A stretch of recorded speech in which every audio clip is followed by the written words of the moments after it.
இஸ்ரவேலுக்கு விரோதமாக குறி சொல்லுவோம் என்று சொன்ன கர்த்தருடைய ஆவியானவர் எல்லா மாந்திரிக கிரிகளை மதமாக்குகிற வல்லமையோடு இதோ சேனைகளின் கர்த்தர் பராக்கிரமசாலியை போல கச்சையை கட்டி கொண்டு உலாவிக் கொண்டிருக்கிறார்.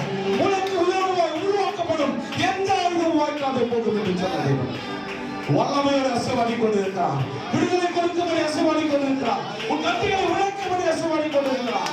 உன்னுடைய பராக்கிரமசாலியை போல ஒரு பராக்கிரமசாலியை போல உங்களுடைய பலத்தால் நாங்கள் பராக்கிரமம் செய்கிறோம் என்று பரிசுத்த தாவீது சொன்னதை போலவே கர்த்தாவை இன்னைக்கு பராக்கிரமம் செய்கிற கர்த்தருடைய பலன் என்னை விடுதலையாக்கும், என் கட்டுகளை உடைக்கும், என் சாபங்களை மாற்றும், என் சத்துருக்களை சுத்தரிக்கும்.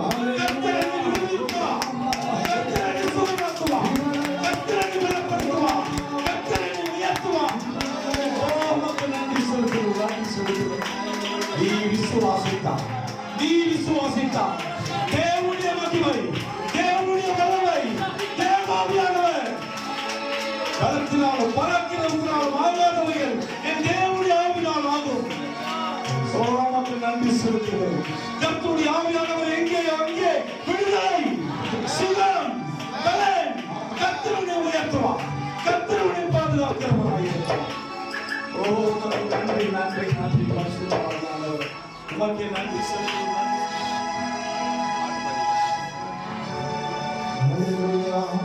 உன்னை நான் காப்பாற்றி அடிக்கடி தண்ணீர் பாய்ச்சிடுவேன். உன்னை நான் சிவனேலூயா, உன்னை நான் காப்பாற்றி அடிக்கடி தண்ணீர் பாய்ச்சிடுவேன். இரவினிலும் பகலினிலும் சேதமில்லாமல் காத்திடுவேன்.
சொல்லுகிறார்.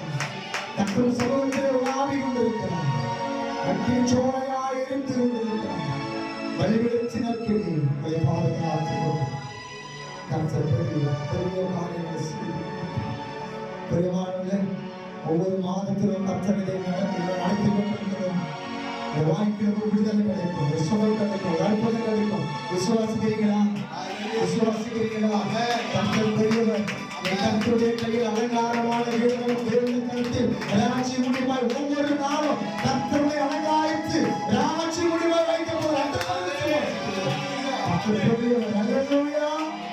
அவர் பரிசுத்தர், அவர் பரிசுத்தர். ராத்திரி வேளையில உலகமும் தூங்கிக் கொண்டிருக்கிறார், மனுஷன்லாம் தூங்கிக் கொண்டிருக்கிறார். ஆனால் கர்த்தரை விழித்து நீ ஆராதித்துக் கொண்டிருக்கிறாய். நீ ஆராதிக்கிற தேவன் சர்வ வல்லமையுள்ள தேவன். உன் பாடுகள் மாறும், உபத்திரவம் மாறும், உன் பிடிகள் மாறும், உன் பிரச்சனை மாறும். எனவே விசுவாசிக்கிறீங்க. அல்லேலூயா. உன் தொல்லை கஷ்டங்களாக மாறும். அல்லேலூயா, அல்லேலூயா.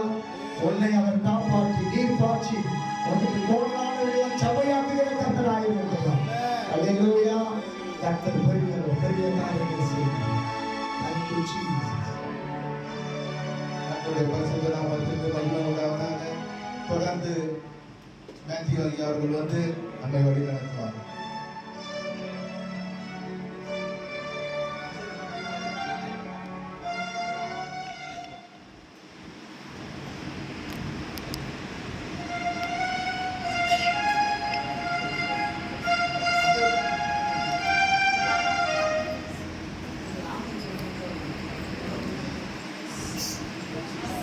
ஐயா இன்ட்ரோடியூஸ் பண்ணுவீங்களா?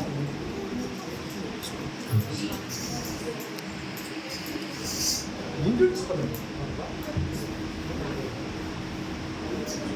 Praise the Lord. யாவருக்கும் கர்த்தராகிய இயேசு கிறிஸ்துவின் நாமத்தில் வாழ்த்துக்களை தெரிவித்துக் கொள்கிறேன். இந்த அமாவாசை ஆராதனையில் ரொம்ப உற்சாகமா கர்த்தருக்கு பிரியமான ஜெபங்களை துதிகளை வேறெடுக்கும்படி இன்றைக்கு கர்த்தர் ஜீவனோடு வைத்திருக்கிறார். அவருக்கே நாம் நன்றி சொல்ல கடமைப்பட்டிருக்கிறோம். அல்லேலூயா. விசுவாசிக்கிறீங்களா? நேர்ந்த நாளில் போராட்டத்தின் மத்தியில் இருக்கிறார்கள். உபத்திரவத்தை சகிக்க முடியாமல் புலம்பிக் கொண்டிருக்கிறார்கள். ஆனால் இந்த இரவு வேளையில அவரை துதிக்கிற துதி நம்முடைய இருதயத்தில் கர்த்தர் கொடுத்து எம்பீரமாய் உற்சாகமா. அல்லேலூயா. எப்படி கர்த்தரை துதிக்கிறோம்னா, துதி எடுத்தாவே எரிய கோட்டையை தகர்த்துற அளவுக்கு கர்த்தர் துதியில வல்லமையை வைத்திருக்கிறார். விசுவாசிக்கிறீங்களா? உங்க நாவிலிருந்து புறப்படுகிற ஒவ்வொரு துதியும், நான் ஊழியத்தின் ஆரம்பத்துல ஒரு 5 நிமிஷம் நான் பேசி நான் நம்முடைய ஜானையா கிட்ட தேவனுடைய செய்தியை நான் கொடுத்துறேன். ஊழியத்தின் ஆரம்ப நாட்களில ஒரு இரவு கூட தூங்க விட மாட்டார் எங்களுடைய வழிநடத்தின தேவதாசன். ஒரு வீட்டுக்கு சேகனியம் பகுதியில் ஒரு வீட்டுக்கு சுத்திகரிப்பு பண்ணணும் அப்படின்னு கூப்பிடுவாங்க. ஒரு ஆரம்ப காலம் அது வரைக்குமே நான் பார்க்கறது அது மாதிரி பார்த்தது இல்லை. எல்லா வீட்லையும் தோண்டி எடுப்போம். ஓரளவுக்கு ஒரு எலுமிச்சை பழம் இருக்கும், ஒரு சின்ன தகடு இருக்கும். அந்த வீட்டில் போயிட்டு சுத்திகரிப்பு பண்ணும்போது, ஜெபம் பண்ணும்போது, அந்த எங்கெல்லாம் சில காரியங்கள் இருக்குது வெளிப்பாடுகளை கொடுத்து அந்த இடத்துல தோண்ட சொல்றாரு. நானும் அவர் மட்டும் போனோம். ஒரு ஜெபம் பண்ணிட்டு வரலாம் வாங்க கூட்டு போனேன். எடப்பாடத்தை தோண்ட ஆரம்பிச்சா இவ்வளோ பெரிய தேங்காய், இவ்வளோ பெரிய செம்பு பாத்திரங்க, கிட்டத்தட்ட 8 சாக்கு நிறைய பெரிய பெரிய கோழி வருதுங்களா, சிமெண்ட் பை ஒரு 8 பை நிறைய தோண்டி எடுக்கிறோம் வீட்டில். எனக்கு தோண்டும் போதே பாதி பயம். ஊழியத்துல தனியை கூட்டு வந்தாரு. ஒரு பக்கம் அதை பார்க்கும் போது நம்ம ஒரு பிரமிப்பான ஒரு உணர்வுகள் உருவாகும். அந்த மாதிரி நான் பார்த்ததே இல்லை. எல்லாம் தோண்டி எடுத்து பைக்ல வச்சு கொண்டு போயிட்டு அந்த சேலிப்பேடு போற வழியில இப்போ பாபா அப்பார்ட்மெண்ட்ஸ் போட்டுருக்காங்க ஒரு எஸ்டேட் ஒன்று, ரயில்வே ஸ்டேஷன். அதுக்கு தாண்டி ஒரு முதல்ல போட்டுட்டு வீட்டுக்கு வந்து படுகிறேன். ரொம்ப வெடிகாலம் ஒரு 2:30-3 மணி இருக்கும். எனக்கு ஒரு தரிசனத்தை கொடுக்குறேன். நான் அது என்னன்னு புரியாம நான் பயந்தேன் இல்லையா. ஒரு கட்டில் இருக்குது, அந்த குடும்பம் அந்த கட்டில படுத்து இருக்குது. அந்த கட்டில் கீழே இருந்து நல்ல கொழுமையான நாய்க்குட்டிங்க, நாய்க்குட்டிங்க எல்லாம் ஓடியாதுட்டே இருக்கு. என்னை தாக்குற மாதிரி. என் கையை தூக்கி இப்படி வெறும் கையா இருக்குது, கையை தூக்கி இப்படி நோக்குறாங்க, அடிக்கிற மாதிரி நோக்குறாங்க. என் கையிலிருந்து வெடிகுண்டு போகுது, நியூக்ளியர் பாம்பு போகுது தெரியுமா? என் கையிலிருந்து அவ்வளவு பவரா போகுது. என் கையிலிருந்து அந்த அக்கினி அங்கிருந்து போய் அந்த நாய் மேல அடிக்குது. நாயெல்லாம் செதறி ஓடுது, துண்டு துண்டா இருக்குது. அக்கினிமயமான தரிசனங்களை கொடுத்து இங்க நடத்துகிற தேவன். ஒரு துதி எடுக்கும்போது ஒவ்வொரு துதியும் எப்படி இருக்கும் என்று சொன்னால் 1000 நியூக்ளியர் பாம்பை விட அதிக வல்லமையோடு. நீ வெறுமையானவன் என்று நினைத்துக் கொண்டிருக்கலாம், ஆனால் கர்த்தர் உன்னை கொண்டு செய்கிற ஒவ்வொரு காரியத்திலும் கர்த்தர் அவருடைய திட்டத்தை வைத்திருக்கிறார், அவருடைய தீர்மானத்தை வைத்திருக்கிறார். உன் நாவின் சொல் புறவாவதற்கு முன்பதாகவே அவர்களை விடுதலை ஆக்கும்படி கர்த்தர் உன்னை முன்குறித்து உலக தோற்றத்துக்கு முன்னே கிறிஸ்து இயேசுவுக்குள் உன்னை அழைத்த தேவன் அவர். எத்தனை பேர் விசுவாசிக்கிறீர்கள்? எங்கேயோ ஒரு மூலையில் இருக்கிற வறுமையா இருக்கு நினைக்காதீங்க. உங்க நாவிலிருந்து வருகிற ஒவ்வொரு வார்த்தையும் அக்கினிமயமான வல்லமையோடு எதிரிகளை சிதறடிக்கவும் சத்துருக்களை முறியடிக்கவும் உன்னோடு போராடினவர்களை தேடியும் காணாதிருக்கும்படி வல்லமையோடு உன்னை வழிநடத்தவும் கர்த்தர் இன்றைக்கு உன்னை கொண்டு வந்திருக்கிறார். நீ ஜெபிக்கும் பொழுது நாம் கர்த்தர் உன்னை வல்லமையாக எடுத்து பயன்படுத்துகிறார். அக்கினிமயமான ஜோதியோடு கர்த்தர் உன்னை விடுவிக்கிறவனாய் உன்னை உயர்த்தி தெரிந்து கொண்டிருக்கிறார். நான் சங்கீதக்காரனாகிய தாவீது சொன்ன வார்த்தை சாதாரணமா எல்லாம் சொல்லிடுவாங்க. தாயின் கர்ப்பத்தில் உருவாகும் முன்னே விசித்திர வினோதமாய் என் எலும்புகளை உம்முடைய கண்கள் அக்கினிமயமான கண்கள் கண்டிருக்கிறது. அல்லேலூயா. விசுவாசிக்கிறீங்களா? வெளிப்படுத்தின விசேஷத்துல தான் சொல்லு, 7 பொன் குதிரைகளுக்கு மத்தியில் நிலையங்கி தரித்தவரா, அக்கினிமயமான கண்களை உடையவரா, வெண்கல பாதங்களை உடையவரா, உன்னோடு கூட அசைவாடி கொண்டிருக்கிற கர்த்தருடைய ஆவியானவர் உன்னை மாத்திரமல்ல, உனக்கு நீ ஏறெடுக்கிற ஜெபங்கள் மத்தியில் யாருக்காக ஜெபிக்கிறாயோ அவர்கள் கட்டுகளை உடைக்கவும் சாபங்களை முறியடிக்கவும் சத்துருக்களை சுதறடிக்கவும் கர்த்தருடைய வல்லமையை எடுத்து பயன்படுத்துவோம். உன்னை அலட்சியப்படுத்தி தள்ளி இருக்கலாம், உன் ஏளனமாய் பேசுகிற, ஆனால் அவர்களுக்காக நீ கண்ணீரோடு ஜெபிக்கிற ஜெபங்கள் ஒவ்வொன்றும் அக்கினிமயமான ஜெபங்களை, அக்கினிமயமான விடுதலை கொடுக்கிற கர்த்தருடைய சித்தம் உனக்குள்ளே இருக்கிறது. விசுவாசிக்கிறீங்களா?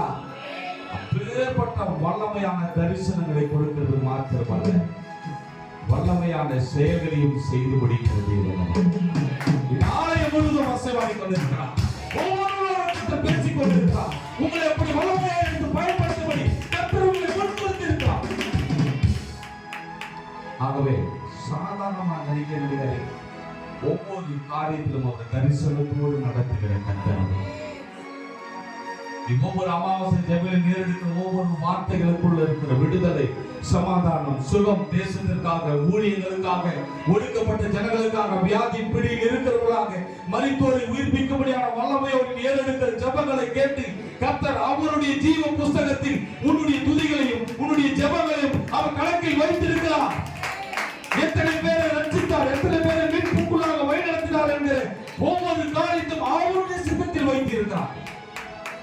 ஆகவே ஒரு ஆராதனையும் ஒவ்வொரு ஜெபங்களையும் நீங்கள் ஏறெடுக்கும் பொழுது கர்த்தர் இன்றைக்கு நிச்சயமாய் சுகத்தை கொடுப்பார், நிச்சயமாய் கட்டுகளை உடைப்பார். மாம்சத்தோடு ரத்தத்தோடு உனக்கு போராட்டம் இல்லை. அந்த லோகாதிபதிகளும் வானமன்ற பொல்லாத சேவைகளோடும் உனக்கு போராட்டம் உண்டு. அதை எதிர்த்து நிற்கும் போது ஜெயமடைகிற கர்த்தருடைய வல்லமை உன்னை வழிநடத்துகிறது என்பதை முழு விசுவாசத்தோடு உன் ஜெபங்களிலும் உன் துதிகளிலும் நீ கர்த்தரை ஆராதிக்கிற ஆராதனையிலும் நீ கருத்தாய் இருக்கும் பொழுது கர்த்தர் அதை ஞானமாய் செய்து முடித்து இந்த சபையை நிரப்பவும், இந்த சபையில் இருக்கிற ஜனங்களை உயர்த்தவும், இந்த சபையை உலகமெங்கும் கொண்டு போய் கர்த்தருடைய சித்தத்தை நிறைவேற்றவும் அவர் முன்குறித்து வைத்திருக்கிறார். ஆகவே இது ஒரு புகழ்ச்சிக்காக பேசப்பட்ட வார்த்தைகள் அல்ல. ஒவ்வொரு காரியத்தையும் நீங்கள் கருத்தா பார்க்கும்போது ஏற்ற காலத்தில் உங்களை உயர்த்தபடி பலத்த கைக்குள் நீ அடங்கி அடங்கி ஜெபித்து ஜெபித்து கட்டுகளை உடைத்து உடைத்து உயர உயர அனாத கர்த்தருக்கு காத்திருக்கிற ஒரு கழுகுகளை போல சட்டங்களை அடித்து உயர எழும்புவார்கள். அவர் ஓடினாலும் களைப்படையா, நடந்தாலும் சோர்வடையா. இஸ்ரவேலின் ஜெயபலமானவர் உன்னோடு கொண்டு இருக்கிறார். இந்த சபையின் ஊழியத்தில் இருக்கிறார், உன் கையின் பிரயாசங்களில் இருக்கிறார். நீ போகிற காரியங்கள் எல்லாவற்றிலும் வாய்க்கப்படுகிற வல்லமை அவர் செய்வதற்கு சித்தமுள்ளவரா. விசுவாசத்தோடு செய்யும் பொழுது அதை வாய்க்க பண்ணவும் வழி நடத்தவும் கர்த்தர் சித்தமுள்ளவராக இருக்கிறார். விசுவாசிக்கிறீங்களா? ஆகையினால ஒவ்வொரு அமாவாசை ஜெபமா இருந்தாலும், உங்க வீடுகளில் தனித்து நீங்கள் ஜெபிக்கிற ஜெபங்களாக இருந்தாலும், இந்த விசுவாசத்தின் நிச்சயத்தோடு உங்கள் ஜெபங்களையும் வார்த்தைகளையும் வசனங்களை சொல்லி ஜெபிக்கும் பொழுது கர்த்தர் நிச்சயமா இந்த சபையை அவருடைய மகிமையினாலும், அவருடைய ரட்சிப்பினாலும், அவருடைய சமாதானத்தினாலும், உயர வானத்தில் உண்டாகும் தேவனுடைய ஆசீர்வாதங்களினாலும் நிரப்பி உன்னை உயர்த்தி உன்னை பரிபூர்ணமாக்கி உன்னை வாழாக்காமல் தலையாக்குவார், கீழாக்காமல் மேலாக்குவார். உங்களை உயர்த்தவர் சித்தமுள்ளவர். நான் ஏறெடுக்கிற ஜெபங்களும் துதிகளும் உயர்வான சிந்தனைகளோடு மனுஷரால் செய்ய முடியாதது தேவனால் செய்ய முடியும் என்ற விசுவாசத்தோடு நீங்கள் செய்கிற ஒவ்வொரு காரியத்திலும் கர்த்தர் ஆசீர்வாதம். விசுவாசிக்கிறீர்களா? ஜெப சிந்தையோடு கூட இருப்போம். இந்த அமாவாசை நாளில் ஏறெடுக்கிற மாந்திரிக வார்த்தைகளை சூண்டிய கட்டுகளை உடைக்கிற வல்லமையோடு கர்த்தர் இன்றைக்கு வழி நடத்துவது மாத்திரமல்ல, என்னென்னைக்கு வழி நடத்துவான், நித்தியமாய் உயர்த்துவான். ஆகவே தேவனுடைய வார்த்தை கொடுத்து வந்திருக்கிற ஜான் பின்யமினை அவர்களை கரங்களை தட்டி உற்சாகமாய் வரவேற்போம். இந்த கர்த்தராகிய இயேசு கிறிஸ்துவின் திருச்சபையுடைய தலைமை போதுகிறோம். நல்ல அன்பான ஒரு தேவ மனுஷனும் காரியத்தையும் நேரத்தையும் கருத்தாய் கடைபிடிக்கிற ஒரு தேவ மனுஷன். என்னாலதான் லேட் ஆகிடுச்சு. அதனால கர்த்தர் நிச்சயமா அவர் செய்ய நினைக்கிற அவருடைய காரியங்களை செய்வார். அவரை கொண்டு அவரை அன்போடு கூட தேவனுடைய வார்த்தையை கொடுக்கும்படி நான் வரவேற்கிறேன்.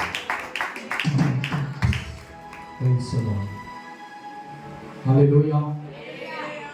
சேர்ந்து சொல்லலாமா? சேர்ந்து சொல்லலாமா? மகிழ்ச்சியாய் சொல்லலாமா? நம்ம யாரும் தூங்குறதுக்காக வரல. ஹல்லேலூயா. எல்லாரும் தூங்கிக்கிட்டு இருந்தாலும் நம்ம தேவனை ஆராதிக்கும்படி இங்கே கூடி வந்திருக்கின்றோம். ஹல்லேலூயா. தூங்குறவங்களுக்காக ஜெபிக்கும்படி நாம் இங்கே கூடி வந்திருக்கின்றோம். ஹல்லேலூயா. ஹல்லேலூயா. கொஞ்சம் விழிப்பாய் இருந்து தேவனுடைய வார்த்தையை நாம் கேட்போம். கர்த்தர் நம்மை நிறைவாய் ஆசீர்வதிப்பார். ஹல்லேலூயா. கொஞ்ச நேரம் மாத்திரம் ஒரு சில வார்த்தைகளை உங்களுக்கு நான் அறிவிக்கிறேன். என்று சொன்னால் அநேக பெண்கள் இருக்கிறபடியினாலே உங்களுக்கு ஏற்ற வார்த்தைகளை பேசும்படி தேவனாகிய கர்த்தர் நமக்கு உதவி செய்வாராக. ஹல்லேலூயா. இந்த நாளிலே நாம் எதற்காக கூடி வந்திருக்கின்றோம்? எனக்கு ஒரு கெட்ட பழக்கம், நான் அடிக்கடி கேள்வி கேட்பேன், நீங்க பதில் சொல்றதையும் கேள்வி கேட்டுக்கிட்டே இருப்பேன். இந்த நாளில் நாம் எதற்காக கூடி வந்திருக்கிறோம்? சத்தமா சொல்லுங்க. சொல்றத சத்தமா சொல்லுங்க. ஜெபிக்கும்படியாக நாம் கூடி வந்திருக்கின்றோம். ஹல்லேலூயா. நாம் எப்படி ஜெபிக்க வேண்டும், எதற்காக ஜெபிக்க வேண்டும், ஏன் ஜெபிக்க வேண்டும், அதுவும் இந்த அமாவாசை நாளிலே குறிப்பாக ஏன் ஒவ்வொரு மாதமும் நாம் கூடி ஜெபித்துக் கொண்டிருக்கிறோம், இதற்கு ஒரு காரணம், ஒரு விளக்கம் நமக்கு மிக மிக அவசியம். ஏதோ பொழுதுபோக்கிற்காகவோ அல்லது வேற எந்த ஒரு காரணத்திற்காகவோ உங்களது போதகர் இந்த ஜெப கூடுகையை ஏற்படுத்தவில்லை என்பதை நாம் நன்றாக அறிந்து கொள்ள வேண்டும். அல்லேலூயா. ஒருவேளை அவருக்கு டைம் பாஸ் ஆகலன்னு சொல்லிட்டு இந்த பிரேயர் வச்சிருக்காங்களா? இல்ல நமக்கு டைம் பாஸ் ஆகணும்ன்றதுக்காக நீங்க நம்ம கூடி வந்திருக்கிறோமா? இல்ல. எங்களுடைய நோக்கம், போதகர்களுடைய நோக்கம் என்னவென்று சொன்னால், பெற்றோருடைய நோக்கம் என்னவென்று சொன்னால், பெற்ற பிள்ளைகளை எப்படியாவது உயர்ந்த நிலைமைக்கு கொண்டு வர வேண்டும். அல்லேலூயா. ஒவ்வொரு பெற்றோரும் தான் பெற்ற பிள்ளைகளுக்கு நினைக்கக்கூடிய ஒரே ஒரு காரியம், என் பிள்ளை எப்படியாவது எப்படி வரணும், மேல வரணும். அந்த வீட்டுல இருக்கவங்களை காட்டினோம், அவங்கள காட்டினோம், என் பிள்ளை எப்படி இருக்கணும், மேல இருக்கணும். அல்லேலூயா.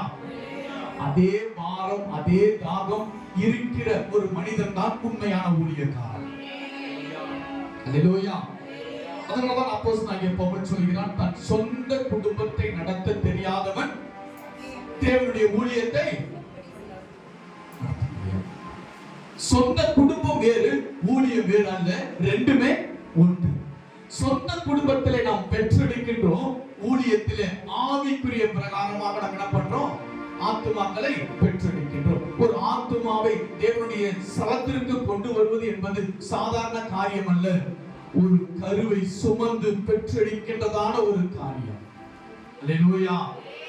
இப்படி நாம் உயர்ந்த நிலைமைக்கு வர வேண்டும் என்ற எண்ணத்தில் தான் இந்த ஜெப கூடுகையை நாம் ஏற்படுத்துகிறோம்.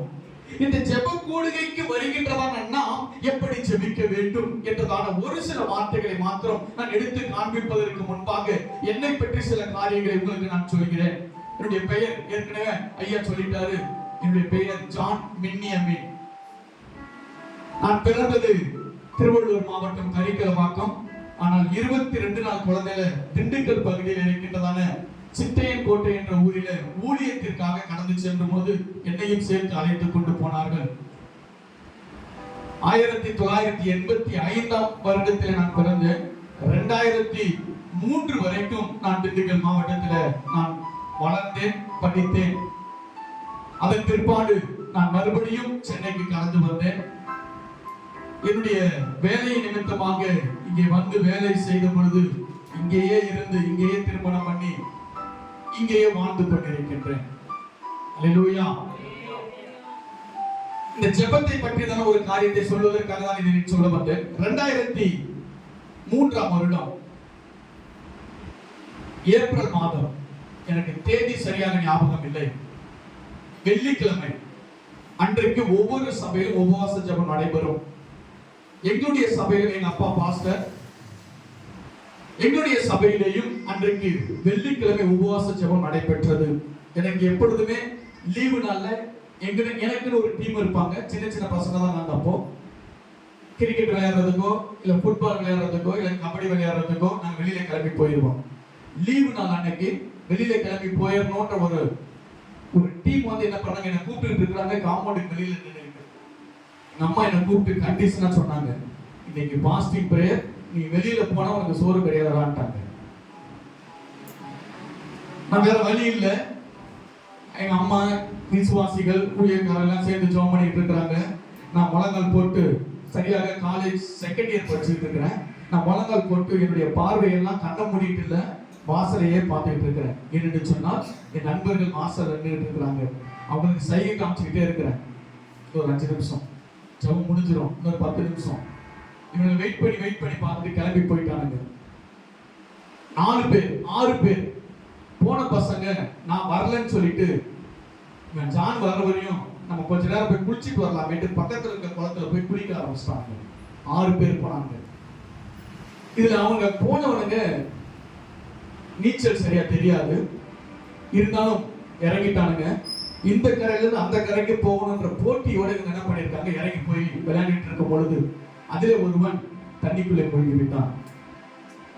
அவனை காப்பாற்ற வேண்டும் என்று நினைத்தார்கள். காப்பாற்ற, ஏன்னா கூட இருக்கவங்களுக்கு நீச்சல் தெரியல. என்னை நம்பி வருவானுங்க, ஓரளவுக்கு எனக்கு நீச்சல் தெரியுன்றதுனால நான் காப்பாற்றிடுவேன். அங்கிருந்து ஒருத்தர் ஓடி வரான். நான் ஜெபம் பண்ணிட்டு இருக்கேன், நான் வர முடியாது, என்னை வந்து கூப்பிடுறேன், நான் வர முடியாது போனான்ற முடிக்கிற தருணம், ஒரு 12:30 மணி இருக்கும், முடிக்கிற தருணம். என்னை வந்து கூப்பிடுறேன், நான் வரமாட்டேன்றேன். பட்டுன்னு அடிச்சு சட்டையை பிடிச்சி வெளியில் எடுத்துட்டு போயிட்டு, அவன் பேர் தமிழ்ச்செல்வன். தமிழ்ச்செல்வன் தண்ணிக்குள்ள போயிட்டாமா அப்படின்னு. தண்ணிக்குள்ள போனா மேல வந்துடுவான் போடா அப்படின்னு. தண்ணிக்குள்ளேயே போயிட்டான் அப்படின்னாங்க. எனக்கு ஒன்றும் புரியல. நான் ஓடுறேன். கிட்டத்தட்ட ஒரு 1 கிலோமீட்டர் தூரம் இருக்கும் எங்க வீட்டுக்கும் அந்த குளம் இருக்கும். நான் ஓடி பார்க்கும் பொழுது நிசப்தமாக இருக்குது, யாருமே இல்லை தண்ணிக்குள்ள. நான் உள்ள போனாங்க, வெளியே வரவே இல்லை. உடனடியாக தீயணைப்பு துறைக்கும் காவல்துறைக்கும் தகவல் தெரிவித்தேன். வந்தாங்க. கிட்டத்தட்ட 12 மணில இருந்து 3 மணி வரையும் அவனை தேடினாங்க.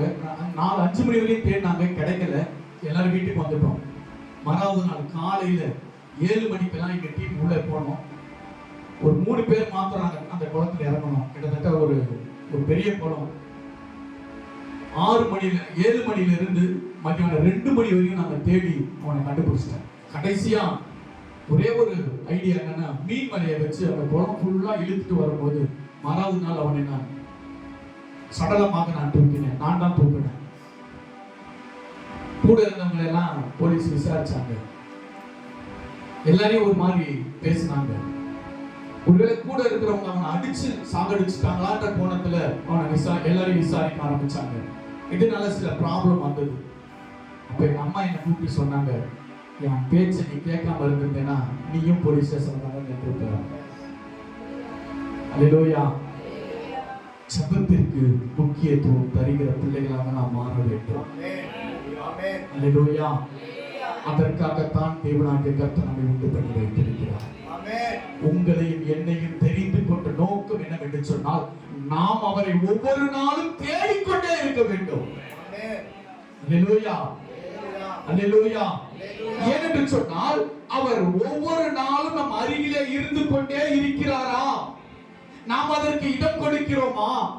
வெளிப்படுத்தின விசேஷம் 3ஆம் அதிகாரம் 20வது வசனத்திலே நாம் வாசிக்கிறோம், இதோ வாசற்படியில் நின்று கதவை தட்டுகிறேன், ஒருவன் என் சத்தத்தை கேட்டு கதவை திறந்தால் அவனோடு நான் பிரவேசிப்பேன், அவனோடு கூட நான் போஜனம் பண்ணுவேன், அவனும் என்னோடு கூட போஜனம் பண்ணுவான். ஆண்டவராகிய தேவன் ஒவ்வொரு நாளும் ஒவ்வொரு வினாடியும் நம்முடைய இருதய கதவை அவர் தட்டிக் கொண்டே இருக்கிறார். அல்லேலூயா. அவருடைய சத்தம் கேட்குதா உங்களுக்கு? எத்தனை பேருடைய சத்தத்தை கேட்கிறீங்க? அல்லேலூயா. சபையிலே கூடி வந்து நாம் ஜெபிப்பதற்கான நோக்கம் என்ன?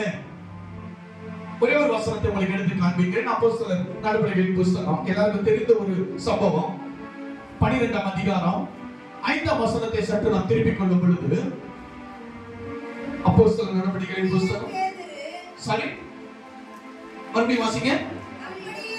அப்படியே பேதுரு சிறைச்சாலையிலே காக்கப்பட்டு இருக்கும் பொழுது சபையார் அவனுக்காக